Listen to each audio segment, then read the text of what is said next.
sa pamamagitan ng biyaya. Ano ba iniisip nating biyaya, mga kapatid? Di ba't yung pinag-aralan natin kagabi? Yung dugo na tumigis.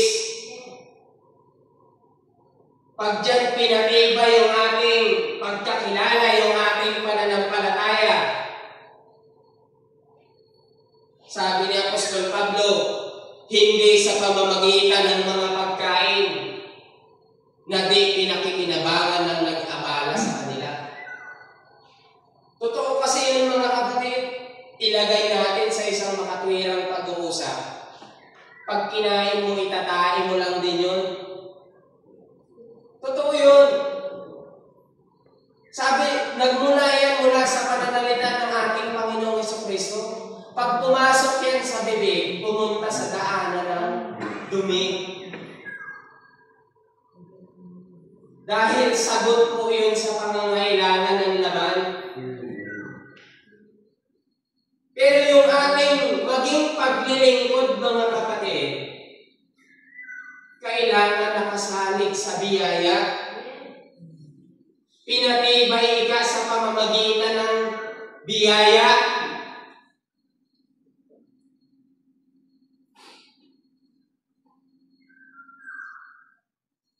Yun naman ang layunin, mga kapatid, kung bakit tayo nag-aaral espiritual.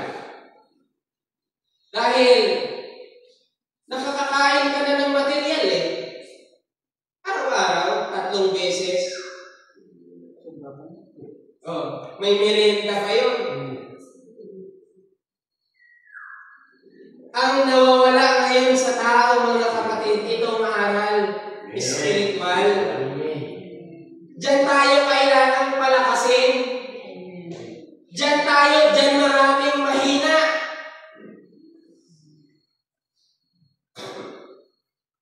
Kasi kung paano yung hindi mananampalataya, mga kapatid, buyong-buyo sa mga bagay na material.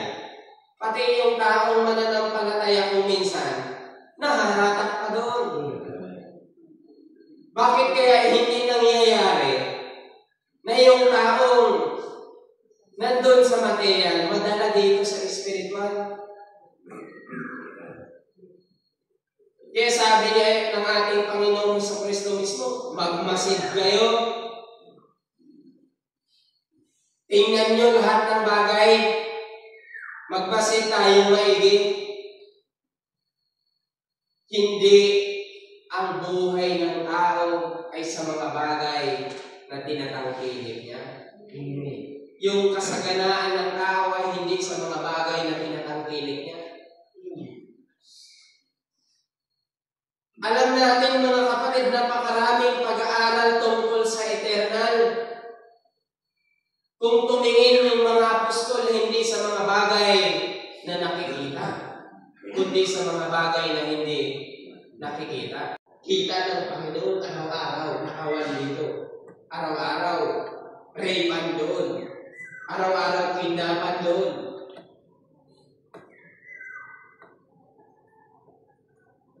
Sige pa rin pagpapahinuhod ng Diyos. Tiis, din lang siya ng tiis. Nagbabata pa rin siya ng nagbabata. Mga kapatid, sabi ni Apostol Pedro, yung ating nalalabing panahon, huwag na nating gamitin sa laman.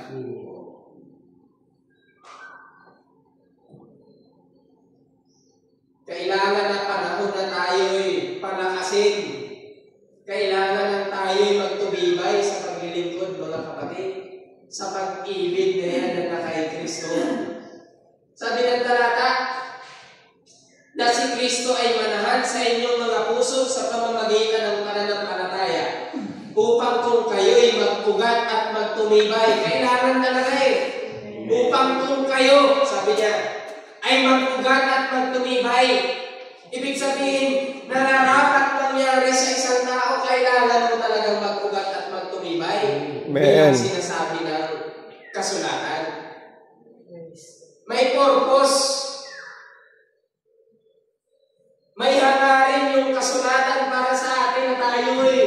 magpugat at magtumibay, ay lumakas upang matalastas pati ng lahat ng mga banal kung ano ang luwang at ang haba at ang taas at ang lalim.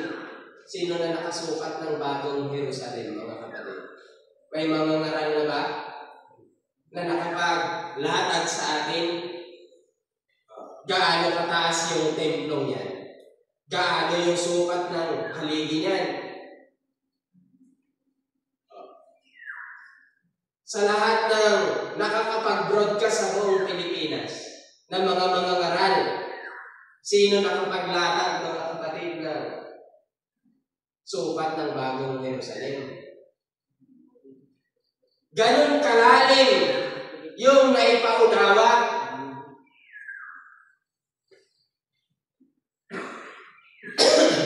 Ay may sukat yun sa pamamagitan ng isang amok.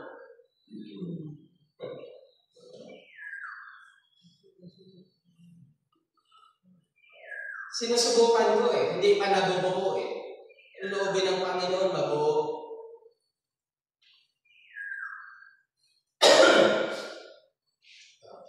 Tuloy natin, mga kapatid, sa 19. At makilala ang pag-ibig ni Kristo, yan ang maraming hindi nakilala sa ating panahon ngayon. Parang hindi nakilala kung sino yung kanyang pinaglilingkuran. Kasi alam niyo, mga kapatid, pagka bumalik tayo doon sa hindi pagkakilala kung sino yung pinaglilingkuran. Paglihim lang yun,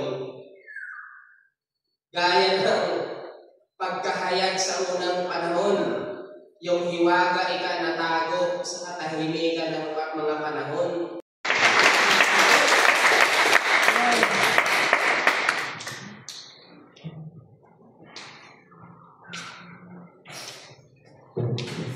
Amen. Purihin po ang Panginoon. Salamat sa kanyang mga salita, mga kapatid, na sa unang araw na ito, tayo ay binusog na po ng salita ng ating Panginoon. Amen. Amen. Nawa na sa mga ilang araw pa po na ating pong pagdiriwang ng kapistahan na ito, ang Espiritu ng Diyos ay siyang patuloy na dadaloy sa bawat isa sa ating mga kapatid. Purihin natin ang ating Panginoon at tayo po ay magtatapos na sa ating morning devotion na ito, mga kapatid. Tayo po ay umawit sa Diyos at sa ating pangwakas na panalangin. Mawakasan po tayo nilingin natin.